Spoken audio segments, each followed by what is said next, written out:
Hello दोस्तों, राधे राधे। दोस्तों, आज हम सुनेंगे माँ कालरात्रि की कथा। माँ दुर्गा की यह सातवीं शक्ति कालरात्रि के नाम से जानी जाती हैं, अर्थात जिनके शरीर का रंग घने अंधकार की तरह एकदम काला है। नाम से ही जाहिर है कि इनका रूप भयानक है। सिर के बाल बिखरे हुए हैं और गले में विद्युत की तरह चमकने वाली माला है। अंधकार में स्थितियों का विनाश करने वाली शक्ति हैं। कालरात्रि काल से भी रक्षा करने वाली यह शक्ति हैं। इस देवी के 3 नेत्र हैं। ये तीनों ही नेत्र ब्रह्मांड के समान गोल हैं। इनकी सांसों से अग्नि निकलती रहती है। गंधर्व की सवारी करती हैं।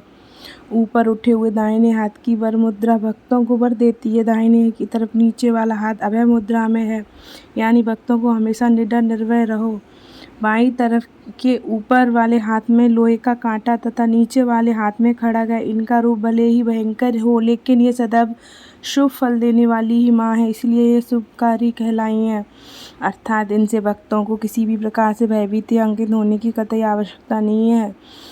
कालरात्रि की उपासना करने से ब्रह्मांड की सारी सिद्धियों के दरवाजे खुलने लगते हैं और तमाम आसुरी शक्तियाँ उनके आचरण से ही भयभीत होकर दूर भागने लगती हैं। इसलिए दानव, दैत्य, राक्षस और भूत प्रेत उनके स्मरण से ही भाग जाते हैं।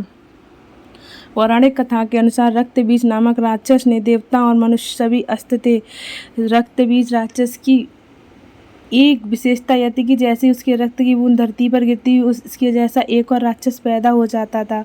इस राक्षस से परेशान होकर समस्या का हल जानने सभी देवता भगवान शिव के पास पहुंचे। भगवान शिव को पता था कि इसका वध अंत में देवी पार्वती ही करेंगी। भगवान शिव ने माता से अनुरोध किया। इसके बाद माँ पार्वती ने स्वयं शक्ति व तेज से माँ कालरात्रि को उत्पन्न किया।